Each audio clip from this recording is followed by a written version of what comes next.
Geopolitics and Empire is joined by Dr. Gordon Hahn, who has quite a lengthy biography. He's a senior researcher at the Center for Terrorism and Intelligence Studies, an expert analyst at Core Analytics, and an analyst at Geostrategic Forecasting Corporation. He's the author of many books, some forthcoming, as well as many publications, and has taught at many universities. Dr. Hahn, thanks for joining the podcast. How are you doing these days? Doing well, and thank you very much for the invitation. All right. Yeah. Great to have you here. And so I thought we would cover essentially two themes on this podcast, which are broad. That of the Russia-West Tinderbox, as you put it, which is now supplanted by the East-West Tinderbox or Cold War, which includes China, and what you call the Authoritarian-ization of America, or the new American communal liberal fascism.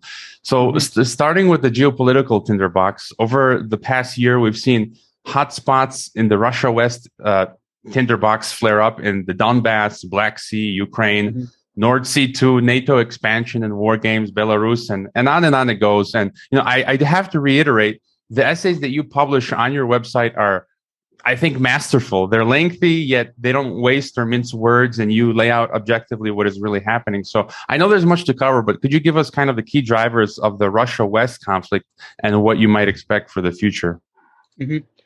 For years I've been saying that the main driver is NATO expansion, and that's coupled with EU expansion. So if you look at the history of NATO expansion, EU expansion, you'll see that approximately 8 years after any country signs an association agreement, which is the first step to joining the EU, 8 years from that point, that country becomes a member of NATO. And so if we look at on average, not every country is the same, but on average. In the case of Ukraine, they were about to sign an association agreement when the Maidan revolt occurred, and so that's a symptom of the conflict. Russia and really the expansion of NATO west to Russia's border was bound to lead to a flashpoint either in Ukraine and or Belarus. And we're seeing that now. We're seeing parallel with the standoff in Ukraine. We're seeing Western support for an attempt to remove Lukashenko from power. In both cases, Ukraine and Belarus, I'm not entirely convinced that everything that occurred, for example, on the Maidan, the overthrow of Yanukovych, was planned or involved by Western secret services. Rather, it's more of a hit and miss proposition of destabilizing regimes and expecting, according to the Western ideology nowadays, is that history is sort of like the old Marxist-Leninism, that history is headed in the direction of capitalism and democracy ruling everywhere. And by the way, I'm a person who supports capitalism and democracy, but I don't believe it's a good idea to be machinating or using force to achieve that. And I think that by pushing the issue, we essentially create unnecessary conflict in Ukraine. In Belarus, the situation basically is similar, right? You don't see the process is kind of similar to the way the Soviet Union got mixed up in Afghanistan. So you support the various forces, you bring people over to the United States, or in that case, the Soviet Union, to be educated in your particular ideology. They return, they begin to organize. You send funds to help them organize, and at some point there'll be a tipping point. And they will be able, one way or another, to create a situation in which it's possible that the previous regime, of whatever it may be, can be removed and replaced by a pro-Western, or in the Afghan case, a pro-Soviet regime. And this is essentially what they did in Ukraine. I think in Belarus, we're seeing probably slightly less of a robust involvement by the West, but nevertheless, it's clear that the West is supporting the what's the name of the internet TV channel that's been driving everything. Nexta, I think. Nexta, and so forth and so on. So this is clearly the strategy, is to create an element within the country that wants to change things and hopefully will bring about a crisis that then can be parlayed into seizure of power by friends. And the Russians call, they put this in quotation marks all the time in the color revolution policy. And it's actually mentioned in the new national security strategy just published by Russia last week. And a lot of emphasis is put on this and the threat to Russian culture and traditional values, as they put it. That's one thing. Is one driver is NATO expansion, and then coupled with it is EU's expansion. That's really, I think, the main driver. Coupled with that is, on the other side, is Russia is trying to create an economic union that would cover a large part of the former Soviet Union, and Ukraine was really the key brick in that idea. And so when the United States and Europe essentially proposed the EU membership with NATO lurking there in the background, Putin intervened and offered a $15 billion package over years to basically entice Yanukovych not to sign the agreement. So you have basically this sort of security dilemma, right? You have Russia trying to create this sort of economic union, which, at some point they may try to parlay into a more robust political union. But certainly they want to have economic leverage so that they can maintain their hegemony over the Central Eurasian region. And the United States is pushing against that by trying to expand NATO. And there's as of now, no compromise has been found, and there's been very little attempt on either side, but especially I think the Western side to find a compromise, largely because the West considers itself since the end of the Cold War to be to have an advantage in power, and so that it can basically maneuver itself one way in or the other into achieving its goals without making any compromises with Russia. Of course, that does not sit well with Moscow. And this is not just an issue that that is not a personalist issue of Vladimir Putin having this policy. Almost any Russian leader would be adopting a policy of opposition to NATO. Well, we only need to look back at the pro-democracy, the Yeltsin administration, and his very harsh statements against the idea of NATO expansion also. And the breakdown in relations actually under Yeltsin over the situation in Serbia, which was related to the issue of NATO expansion. So it's really a security dilemma. There are other factors too. Russia and the United States don't have a history of close relationships. There's no vital economic interests to maintain the relationship or to solve major disputes because economic trade is fairly limited between the two countries. There's no real cultural connection between the two countries, and what cultural connection exists is actually a negative in terms of creating a smooth relationship, because you have many people who are former Russian or Soviet citizens and who defected to the United States and tend to be anti-Russian. So there's really very little to create a relationship of comedy right now. And until NATO expansion is called off, I think the Russians would tolerate something like EU expansion and perhaps even into Ukraine, but certainly not when NATO expansion is lurking in the background. Then it just creates too much of a existential threat, so to speak. Well, right. So when would things you feel like, I guess, start to get hot? Well, we saw like some flare-ups in the Donbass recently. Mm-hmm. Did you foresee things just kind of going on as they are now, or do you foresee at some point, the West trying to include by force? Well, they're saying now that Ukraine, won't be able to join NATO for another 10 or 15 years. Mm-hmm. Do you see some hard line being crossed in the near future? Well, NATO expansion is it's never going to move off the agenda if Western policy remains as it is. And first of all, the Russians have a longer term perspective on things like that. 15 years is not a short time. It's not a long time, I should say. It's not a long time, and for Russians. And the other issue is that if things change internally in Ukraine, if, for example, there was a massive reduction in, say, corruption over the next 5 years, and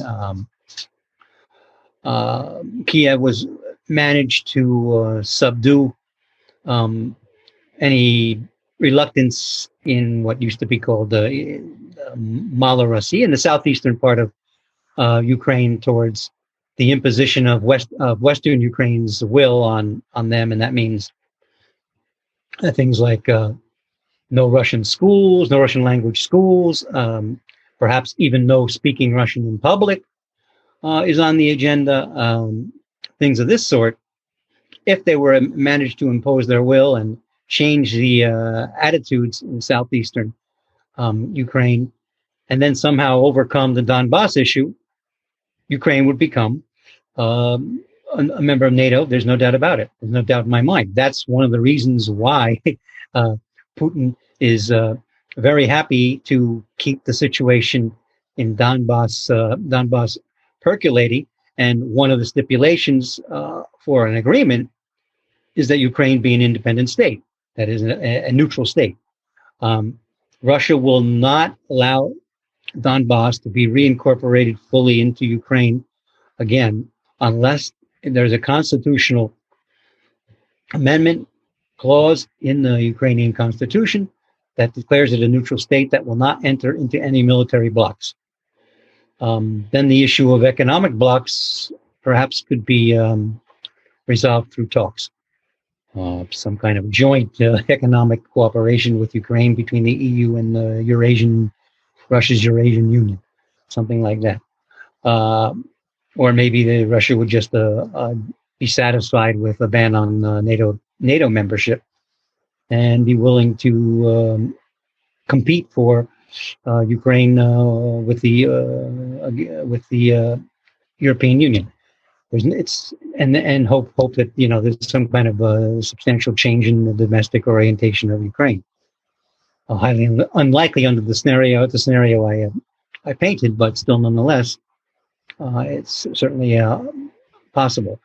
So that means the situation is going to fester, and it's going to fester for a long time until the West gives up the idea of NATO expansion. And as long as that situation festers, it's extremely dangerous and could explode at any time, because Kiev has limited control over the ultranationalist elements, many of which have penetrated into the military and the security forces, or have support from elements within the military and the security forces. And they could, for various reasons, domestic political situation, nationalism, ultranationalism, decide to foment some kind of reignition of the war in Donbass, and from there, all bets are off. Then you could have Russia getting involved again by sending in small numbers of troops, disguised not as troops but as rebels. You would have the rebels, of course, and those who support them would rise up, and you could have a very, very ugly situation. Poles who support Ukrainian nationalism, or Ukrainians in Poland and other places, people from the Baltics might come and support. That would then possibly lead to some kind of a response, perhaps by NATO, or Russia responding to that, then leading to a response by NATO. So it's a tinderbox that could blow up at any moment. Just look at the several naval incidents that have occurred in the Black Sea. Look at the situation when Ukraine shut off the water supply into Crimea. There are all sorts of ways that this thing can unravel very quickly, and it behooves the West and the United States Russia to come to some kind of a conclusion. Unfortunately, I don't think that's possible as long as the United States is not involved, and that raises another issue, because the Russians unless they see a radical change in the position of the United States regarding Donbass and particularly NATO expansion, Russia's going to want to stick with the Normandy, the Minsk II agreement and the Normandy IV format, and that excludes the United States participation, unless the United States decides to change its policy but maintains distance and puts pressure on France and Germany to follow a policy that it supports with, some kind of declaration about the possibility, at least, of a neutral Ukraine being written into the Constitution.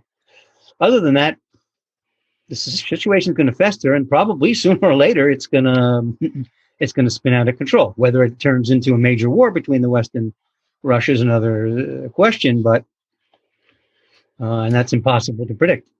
All right, to get your quick thought on what's happening now in Central Asia, we have the U.S. withdrawing from Afghanistan. I think you mentioned in one of your articles the funneling of jihadists. We know, Turkey, Saudi Arabia, Western countries as well have supported jihadists in Syria and elsewhere. And I've had the feeling Russia has been worrying about, the West and the Middle Eastern countries destabilizing Central Asia. And there's also this idea of China now moving into Afghanistan, the Taliban talking about asking China to help reconstruction. So what do you see most important? It seems Central Asia will be and the stands will be becoming more important now. What do you see there? Yeah, I can't. It looks like what's going to probably happen is the Taliban is going to return to power. I don't see Kabul having the wherewithal to withstand the Taliban because, putting aside the international jihadists who are used by the Taliban to increase their, force potential, the Taliban are a indigenous movement that's very rooted in the southern and western parts, eastern parts of Afghanistan. So it's very unlikely that they're going to be able to, the Kabul regime is going to be able to withstand the Taliban for very long. That means the Taliban comes back to power. I don't see Russia and China. Russia will certainly not want to get involved militarily in Afghanistan again. So that leaves it up to China. China would be the last potential intervener militarily into the Afghan situation to prevent the Taliban from coming to power. But given what I said earlier about the Taliban they're not an international jihadi organization. They don't present an international, assuming that they're willing to cooperate once they seize power in preventing international jihadists from embedding themselves back into Afghanistan and causing trouble. And that is something I think the Russians and the Chinese can get them to make a commitment to by offering economic assistance and so forth. So what the outcome is likely to be, at least for the near to midterm, is that China and Russia will cut a deal with the Taliban. And that means China and to some extent Russia will have the largest say in what goes on in Afghanistan, and they'll have a new foothold in South and Central Asia, which they can use, to influence Pakistan and also even Iran and certainly Central Asia. So that's how I see the situation playing out. Whether it plays out that way, but that looks like the most likely outcome right now. So basically, the United States has, by trying to engage in nation building to such a degree that it did when it moved into Afghanistan, as basically, and the West and NATO, they basically sort of cut themselves out of Afghan politics and life, and it's now going to be a brick in the new Silk Road that China is building across southern Eurasia and through Eurasia. And yeah, to get your thought then on China, I just wanted to quote some of your writings. You write, quote, as Russia is becoming less a soft authoritarian and a more middle-range authoritarian regime, it has deepened its partnership with post-totalitarian, hard authoritarian China. Russia saw NATO and turned east, sharpening the global divide and east-west tensions. Moscow has increasingly hitched its wagon to rising China, which is becoming the superpower of Eurasia and Asia and a major player everywhere. China, rather than falling in power after defeat to the West, is rising in power in the hope of defeating the West by becoming the first new non-Western antipod in a bilaterally structured system that will be short-lived, and then the global hegemon. The new Western Russia Cold War is being overshadowed by the Sino-West Cold War, in which Moscow plays Robin to Beijing's Batman, end quote. So, I mean, just your general view of China today. Well, I mean, China, I think there's no doubt that China is a rising power. China is happy to partner with Russia because Russia provides cover in the UN. When China wants to vote against something that the West proposes, they have Russia to partnership with, and so they're not isolated. And that's true about the general geostrategic situation. China is not facing the West alone. It's got a major power on Russia on the West's doorstep that it's allied with. Its economic expansion through the Silk Road, I think, probably for the next decade or two, will be limited to economic expansion, excluding perhaps an attempt to seize Taiwan, for example. But certainly on the Eurasian mainland, I think their attempt is to build this huge, massive economic and transportation infrastructure in which they play the lead role. And they'll divvy out supporting roles to Russia first and other countries to the extent they want to participate. And to the extent that the United States and the West is opposed to China, opposed to what Russia's doing and opposed to the partnership, they're going to be people playing in a limited role. So we're basically going to see the formation of a bifurcated world, a world split into two camps between the Chinese-led coalition of states predominant in Eurasia and if you talk about the old geopolitical strategy, right? The island in the sea, and the sea will be dominated. The world sea will be dominated by less and less, though, by the West and the United States across the Atlantic. But again, China is going to be a naval power. It already is in the Southeast Asian Sea and other places. It's going to be a naval power. Russia, to some extent, is a world naval power, so I foresee basically, again, that's why I call it an East-West Cold War. It's no longer, the new Cold War that they put in parentheses regarding Russia and the West, with the central focus being Ukraine. It's much larger. It's a global Cold War that hopefully will remain cold. Yeah, I hope so too. To get your quick thought, something you briefly mentioned in one of your articles, Moscow and Beijing issued the same line regarding the possibility of U.S. responsibility for the emergence of COVID-19 and the pandemic. The West has been accusing the East of biological warfare. In this sense, the East was referring to U.S. bio-warfare labs in Ukraine. And so the most popular podcast, back in January of 2020, I interviewed Francis Boyle, the author of the Bioweapons Act. And that interview went viral and got promptly deleted by YouTube. But, what are your thoughts on the nature of the so-called pandemic and how Moscow and Beijing view it? Mm-hmm. My guess is that the Chinese mistake. There was an accidental leak at the Wuhan lab, and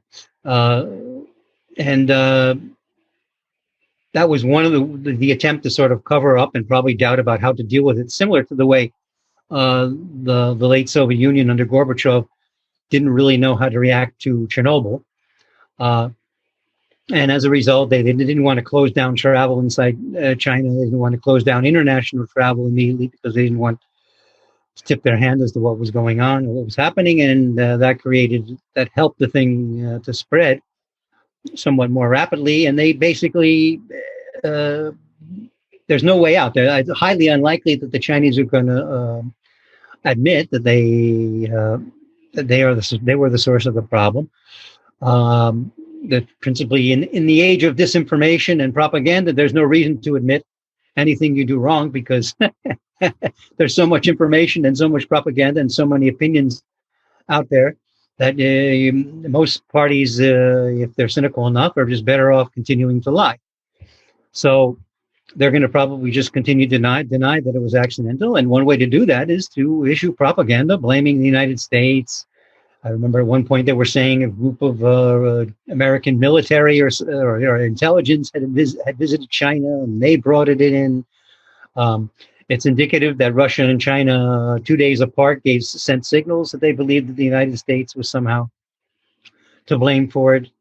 So they're working together on propaganda efforts. Hopefully the Chinese, hopefully over time the pandemic will subside, and in the West and everywhere else there'll be a more rational approach to dealing with it rather than shutting down the world economy. And it will move into over time, it'll move into a 10th line on the agenda of the news every day, and it won't be that important of an issue that China has to fret about. So, I don't see the COVID issue as being, really central in divide. It's more, the way it's dealt with is more a symptom of this East-West Cold War than some kind of a cause, or even a significant aggravating factor. I don't see it being a significant aggravating factor. I think it's more geostrategic and geopolitical conflict and economic conflict that drives things. All right. So you were mentioning before color revolutions that typically the West uses against the East. And so I wanted to shift gears, kind of talk about the authoritarian-ization of America. So you wrote some fascinating pieces on color revolutions coming home to roost in the West, in Washington. Indeed, last fall, before the elections, I interviewed Dr. Paul Craig Roberts, who worked with Ronald Reagan. And Roberts correctly predicted a color revolution would remove Trump. It has been reported recently that undercover FBI agents or informants were involved in the January 6th so-called Capitol riot. So we're seeing these kinds of things, these signs everywhere. You've basically laid out how America has become an authoritarian one-party state run by the Democrats. In your article on the authoritarianization of America, you say, when a nation rejects its history, it collapses. And we're seeing that happen now in America. They're rewriting history just across the board, schools, statues, media, everywhere. You describe the current regime as fascism combined with the new Marxism, Leninism. You write that the new liberals, leftists, and big tech have melded with the military-industrial complex and oligarchic globalists to form an intolerant, self-righteous, liberal leftist cabal opposed to social traditionalism and the traditional American values of constitutionalism, republicanism, and liberty, end quote. So, what has become of our America? Yeah, basically, I don't think that we're there yet. I don't consider the regime to be communal-fascist or authoritarian yet. They're trying to move in the direction of a one-party state, de facto one-party state. The Republican Party and other parties would be allowed to exist. Essentially, they would create a system very similar to Putin's regime that we castigate all the time, right? Where the regime where the ruling party wins all the necessary elections. They might let the opposition win a few elections in Tambov or somewhere in Arkansas, right? If you're talking about the states, but generally speaking, it'll be a one-party state. That was the plan. They haven't fulfilled the plan yet. And I think this plan has roots going back to the Obama administration. They thought Clinton would win, and they would be able to much more gradually begin to implement the kinds of policies we're seeing today with Black Lives Matter and critical race theory, and all whites are genetically racist, and introducing this stuff into the grammar schools and high schools. And one of the reasons I say that I don't think they've achieved it is because one of their key building blocks to achieving that regime was HR-1, which was the first House resolution submitted by the Biden administration to Congress, and that was to legalize all the methods that were used to engage in massive corruption and or steal the 2016 election. It's hard to tell whether all the massive corruption brought them the sufficient numbers to steal the election, but they probably came close if they didn't actually steal it. They wanted to legalize all those, mail-in balloting, long timelines for mail-in balloting, open, basically non-existent rules for registration and to registering to vote, ballot harvesting, and all these things, which are predominantly used by Democrats in order to create this one-party state. This is how they committed the massive fraud in the 2016 election. Unfortunately for them, Senator Manchin, and it was just Senator Manchin was enough to vote against that. And as a result, he's a Democrat, Senator Manchin from Pennsylvania, and as a result, that did not go through. So now they may try to introduce elements of that piecemeal, but it's highly likely that they're going to be able to override Manchin. So now the key is the congressional elections that come up in 2022. Now, with the Democrats in power in Washington, rather than, say, Trump, they may be able to leverage even more voter fraud and so forth, and steal some key elections in various states in order to win Senate majority, and then win a House majority, and then they'll have an open road to creating that one-party state. So the key barrier is now the 2022 congressional and Senate elections, and so we're not there yet. When I talk about communal fascism, I mean the ideology of some within the Biden administration, some of the appointees to the cabinet, who I've mentioned in a couple of articles. And the ideology of Black Lives Matter and Antifa. And this actually is nothing, they call it cultural Marxism or the neo-Marxism, the new Marxism. But it's actually not really anything new, because you go back and look at the 1917, if you go back and look at Lenin's policy during the revolutionary era, one of his tactics was to combine support of the working class, not just with the peasantry, but with national minorities who were opposed to the ethnic Russian-dominated Romanov dynasty. So this is nothing new to use. Now, of course, he didn't engage.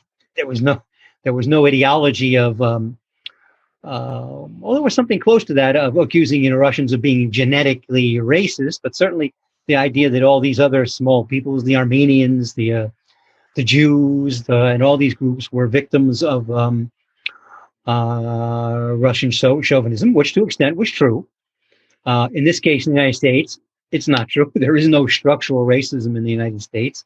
Racism is largely an individual characteristic, not a group characteristic. It not largely is an individual characteristic.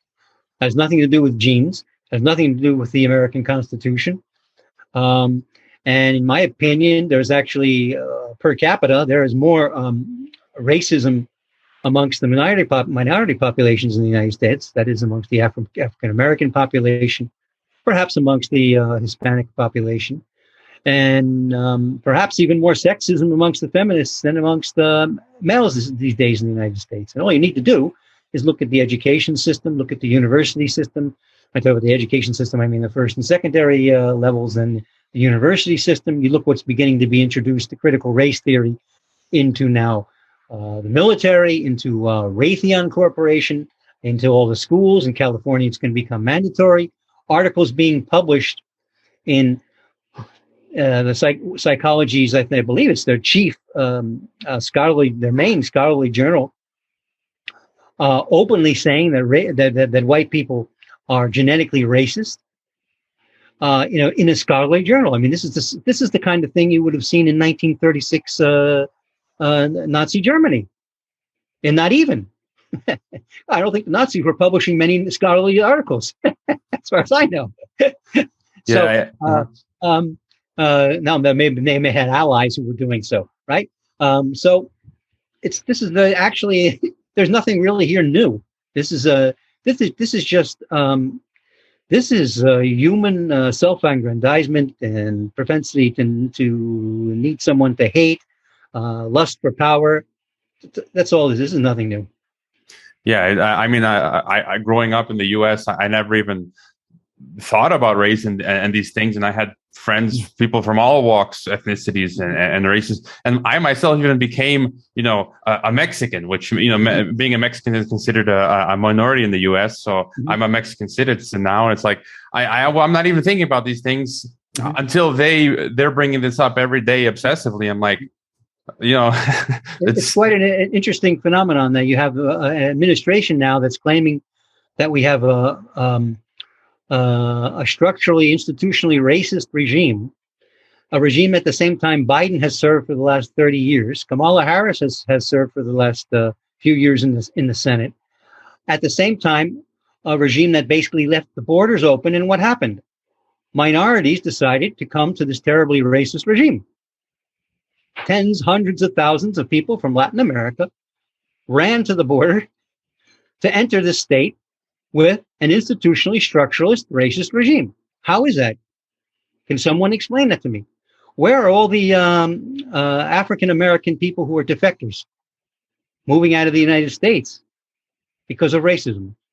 The United States just got done having their first African American president, although in fact he's actually half white, half black. So there was actually an element of racism in calling him a black president. Racists on the part of the liberals and leftists and black leadership and Hispanic leadership who decided to call him black when in fact he's as much white as he is black. So it's filled with all sorts of hypocrisy and contradictions and ironies that are, the stuff for contemporary Dostoevsky. Yeah, and as they left the border open, I decided to leave myself. But as well, I was reading today, Wall Street Journal published an article discussing the problems this is creating, for example, in the U.S. Navy, that they're pushing this diversity training, yet they're not proficient, the Navymen in their job. What they need to do on the ship and that. So it's weakening the U.S. military structure. But I also wanted to get your thoughts on, in your articles, you're talking about the role of USAID and Soros. Mm-hmm. And so these are the same people, USAID, Soros, mm-hmm. National Endowment, this global elite structure financing these color revolutions in foreign countries, and now they're doing it domestically in the U.S., where, as you mentioned, financing BLM, Marxist activists, all these NGOs, associations, which are ushering in, I would call it a French Jacobin Revolution 2.0. And I'm just kind of curious, what's the game here? What's the ultimate aim? Because you say it's the promotion of transnational governance and subversion of national sovereignty, and to force acceptance of a far leftist agenda or ideology. And, this seems kind of related to the Great Reset or stakeholder capitalism, and you call it techno-activism, or I'll call it technocracy. It's like they're trying to do this to every nation on the planet. What's the bigger picture as you see it? Like, is it world domination? What are your thoughts on the Great Reset? I think it's an attempt to establish some form of greater world governance that goes beyond, say, the United Nations, which largely deals with trying to address either social economic problems or manage political relations between the various member states. Now they want to do something more. They want to have a government that will have a world government that will have direct sovereignty over everyone on the planet, so that the states, the member states, say, of the UN, will become a secondary player. A level, say, in a federative system in which the constituent parts of a federative system don't have all that much power. Right? That's basically will be the goal. And people like Soros and others are supporting this kind of a policy. And this is one of the reasons why I think, and I know I don't want to say this as a fan. I'm not a fan of Putin. I would prefer to see a much more democratic leader in Russia than Putin. But I think Putin smelled this out early on. And he understood that this was a threat to Russian sovereignty. And the ideological connection between Trump and Putin largely rests on that. I think Trump also understood that this was the problem, that this had penetrated the Democratic Party, and that Soros and others were basically taking over the Democratic Party and taking over grassroots movements in the United States tied to the Democratic Party, major media in the United States, which along with the universities is the main driver of all this. And Trump was a major threat. And this is why the Obama administration did all it could. They trumped up these false charges about a Trump being a puppet of Putin, and so forth and so on, in order to weaken Trump, possibly have him removed, 2 attempts to impeach him, and various other things that happened during the Obama administration were the sort of first salvo. They succeeded in having Trump removed. And so now they want to consolidate. They don't want to see a Trump 2.0. They do not want to see a Trump 2.0, because once Trump's removed, then the only obstacles really are Russia and China, and they can be painted as bad actors, which in many cases in which they are. Right? You don't want to have the state that's the main champion of republicanism and human rights being opposed to their global agenda, because it's through their agenda of human rights and so forth and so on that they open the road to infiltrate various states, and then undermine their power in relation to the global movement. So the United States has basically became one of the major obstacles, along with China and Russia, during the Trump administration, and Trump had to be removed. And so we'll see what happens. There probably we will see a lot of funny business going on in the 22 election, connected with Soros and a lot of these characters, and Facebook and so forth and so on. I kind of see, total hypocrisy and contradiction. The propaganda tells us that this, world government or global governance structure is going to be all, unicorns and roses and daisies and a utopia.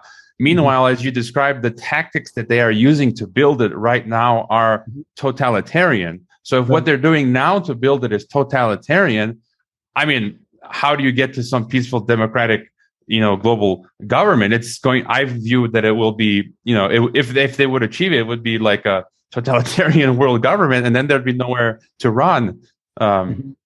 It's very likely that it would turn out to be an authoritarian regime, because the level of power that people who would be in such a system would have, or potentially have, would incline them to try to make the highest rung of power, the global level, to be as powerful as possible. The temptation would simply be too great, given the character of human nature, right? It would just be too great. So I think it's extremely dangerous, and it's even more dangerous now when they've been shown themselves willing to take on a country that was basically the beacon of democracy around the world, for all its faults and all its mistakes since the end of the Cold War. Still, especially amongst the constitutionalist and conservative part of the American populace, was a bulwark for the protection of republicanism and so forth, and human rights. And so now to be basically attacking them through Antifa and Black Lives Matter and the Democratic Party would-be one-party state regime, I think, yeah, you're right. It's an indication of where things are likely to go if they get in power. And to get your thoughts on, you've also talked about this, the repression of journalists, media control, and censorship. The narrative control or propaganda today is ridiculous. I can't believe I'm witnessing, given what we had when I was growing up in the U.S. and what we have now. It's just, I'm still trying to come to terms with what has happened. And it's ridiculous. I feel we've literally gone full Soviet, full Orwell. Every day I'm seeing countless deplatformings and accounts and content deletions of innocent material. It's mind-boggling. Yesterday, some random high school in Illinois had its meeting with parents deleted from YouTube because the parents were demanding that the school stops masking their children. And, YouTube takes it upon itself to just, censor that thought. And, they're working with the corporations and pharmaceuticals. And so beyond that, you say that this liberal postmodern communism has created a fake reality, and that the leftist media bubble and journalists are actors and producers of this installed reality. So perhaps your thoughts on media censorship and this kind of AI big tech oligarchic technocracy today. Mm-hmm. Yeah, they're basically the globalist movement and leadership is basically, again, playing on this ambiguous position of Facebook and LinkedIn and Twitter and so forth in the media field. On the one hand, they want to have it that they're an open platform and therefore they shouldn't be subject to certain restrictions and so forth. And on the other hand, they're actually engaging in censorship. So the problem here is that, people, Facebook and Zuckerberg and all these people are tightly linked into people like Soros. Soros, a couple of years ago, basically threatened that the Zuckerberg be removed as chairman of Facebook because he didn't want to institute these kinds of filters and so forth against Trump and so forth and so on. So even in this case, someone like Zuckerberg appears not to be an independent character. It really is an Orwellian situation. But we're beginning to see, right, that there's a backlash coming from certain conservative governors in the United States where they're taking on Facebook. The governor of Florida, DeSantis, and Governor Abbott in Texas. And there is still a wide range of, internet media, conservative and constitutionalist internet media that has large viewerships. People like Glenn Beck and so forth have 20 million listeners. So they still have a long way to go, and I think at some point, probably during a Harris administration, not during the Biden administration, but in 2 or 4 years, the Harris administration will probably try to shut down people like Beck and Ben Shapiro and Mark Levine and all these people on some pretext of regarding internet neutrality and so forth and so on. But that will then probably be the spark that will lead to some open, massive public protest on the parts of their followers, and that could be the spark for a potential civil war. So there's still a long way to go. The battle is far from over, and the people who stand for republicanism and independence and liberty and so forth, I think, still have quite a few cards to play. And in the end, I think there's a very good chance that they'll win, at least in the United States. And if they win in the United States, that probably should have a ripple effect in Europe. And maybe at the same time, since Europe and the United States will be so occupied with their internal situation, maybe at the same time they'll come to some kind of a realization that NATO expansion is probably not the best way to deal with the Russians. And hopefully there can be some kind of rapprochement between Russia and the West, and that might make China think twice about doing things like seizing Taiwan and being over-aggressive about other policies in the Southeast Asia Sea or along the Silk Road once it's developed. So, that's probably one scenario for a way out of this East-West Cold War. And but I think really the answer is either in the United States. It's the only way out, and hopefully that will happen. It's right now. I'd say the correlation of forces is probably 50-50, right? Depending on how you parse things, but. So you're a bit optimistic, which is good. We need more of that. I have my final question with some quotations. It's a bit lengthy about what you've been mentioning, like you just outlined a positive scenario where it could go in a positive direction, but kind of you've been talking about this World War III scenario. So you write that, quote, the de-democratization of America, should it occur, will undermine democratizing and democratic regimes worldwide and make war at the cleft points between East and West more, not less likely. The U.S. will intensify its new Cold War with Russia, along with China's rise in the tightening Sino-Russian strategic partnership. This will make a third world war more likely. And you also, end quote, you reiterate what my recent guest Scott Ritter said, the former UN weapons inspector in Iraq. He said the Biden administration has sort of brought us back to the start of the Cold War with their politics. And you've said that, quote, the new Cold War is global. We're back to the future of the late 1960s, end quote. So, and you also talk the growing imminence of the threat of war in Ukraine and in the South China Sea is a situation that is reminiscent of the tangle of geostrategic alliances that ignited both previous world wars. The dream of democratic peace, even among the democracies, is dead. A chimera now powerful giants are roaming the earth, pushing and shoving each other for control over the rest, and major wars can begin as before. The situation somewhat resembles the run-up to World War II, during which Western businesses fed the rise of Nazi Germany, and the U.S. concluded a formal treaty with Hitler. And now Western businesses are helping to build a powerful Chinese economic and technological machine. And so, what would this World War III scenario look like, when, and what does it all mean? You're hopeful in the near term that things can kind of turn around and EU and Washington can rethink their NATO expansion and fix things domestically. But, if that doesn't happen, what's the alternative?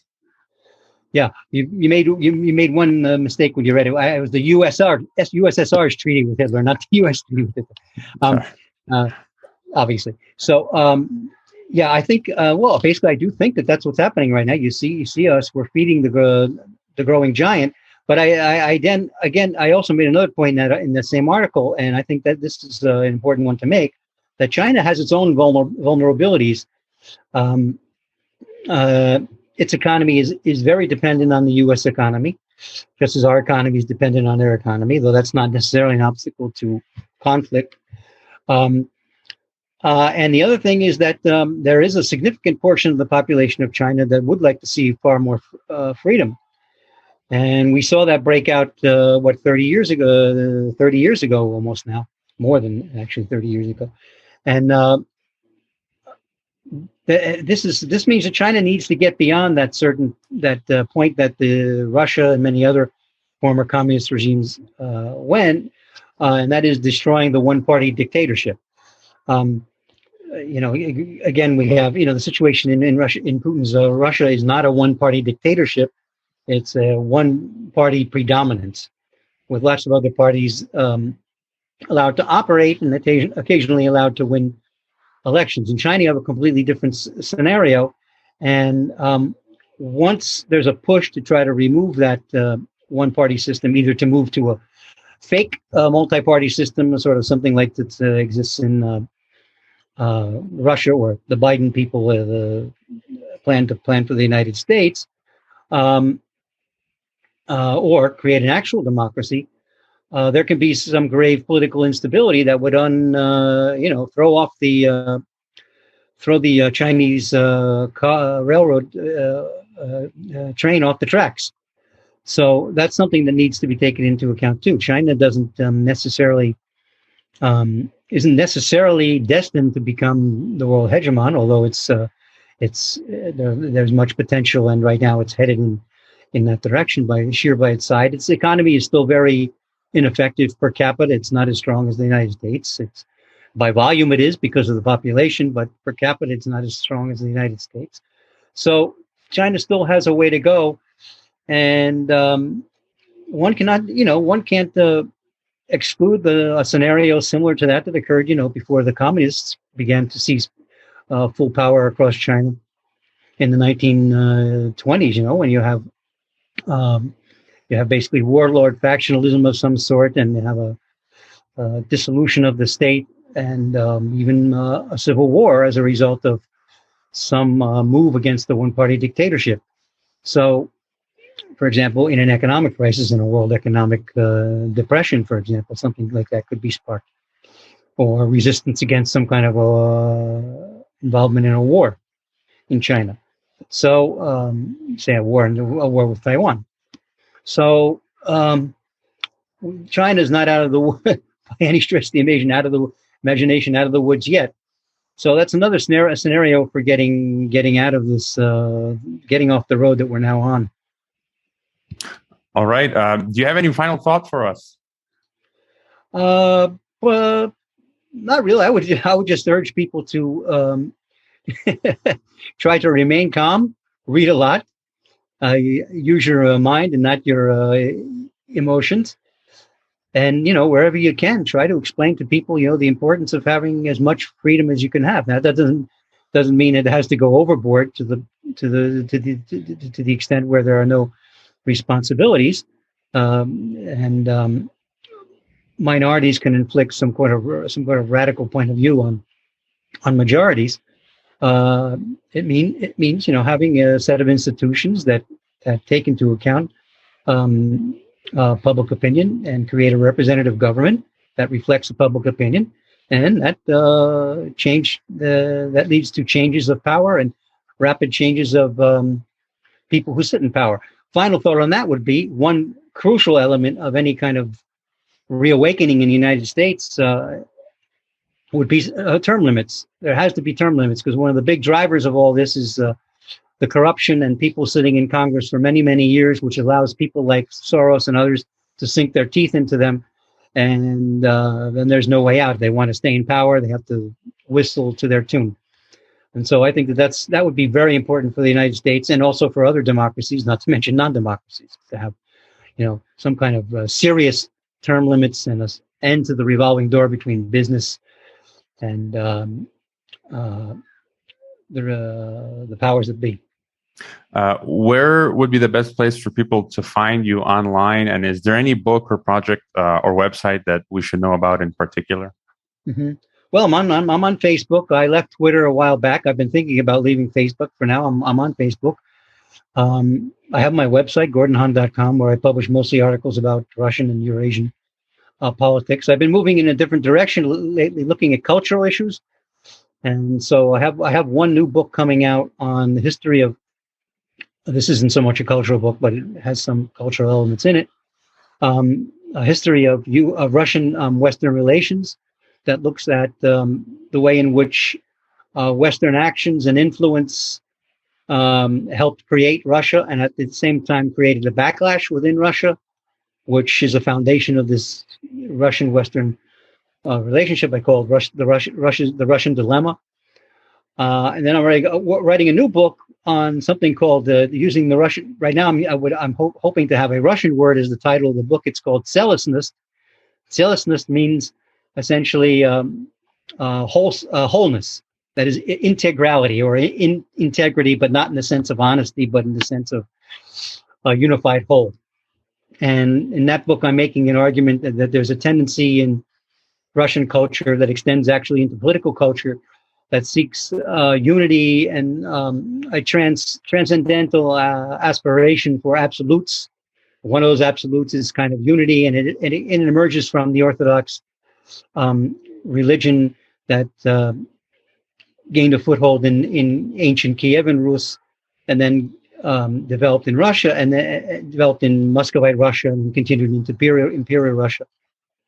And my argument is that this sort of monist celostness that has Orthodox roots came with it a sort of universalist aspiration, the idea that Russians have always been very concerned about the fate of the entire world, not just about Russia. This has roots in Orthodoxy as well. The whole idea that someday the whole world will be Christian, and Christ will return, and the whole world will be saved together. The whole idea of collective salvation in Orthodoxy as opposed to individual salvation in Western Christianity. And along with that comes certain communalist or collectivist practices that existed in Imperial Russia and ancient Russia, and then transmuted in the Soviet period into Soviet collectivism, Also, universalism transmuted into the Soviet period in terms of proletarian internationalism.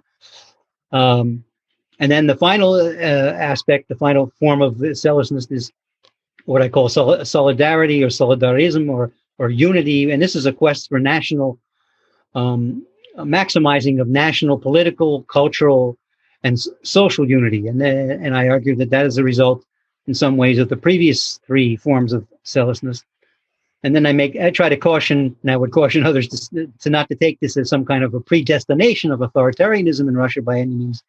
It creates a sort of predisposition in that there's a suspicion of pluralism, and that in itself was generated in part, and this goes back to the previous book I mentioned, The Russian Dilemma, of Western intervention, Western involvement, Western meddling in Russian politics that goes back hundreds of years. And I detail in the book The Russian Dilemma. And so it's not a predetermination to authoritarianism or totalitarianism, but it leads to a tendency. And so basically I look at the Russian culture and political culture from the standpoint of that sort of strand in the culture. All right. I'll look forward to these publications. Dr. Hahn, I find your work very unique, and that you're not the usual academic and not so easy to categorize, which is good, I think. And I'm really going to urge listeners to read his writings on Gordon Hahn. That's HAHN.com. And I'll leave the links in the description, and where you go into much more detail in those articles regarding what we've been talking about. And so thank you for being on Geopolitics and Empire. Thank you very much for inviting me. Hope to see you again.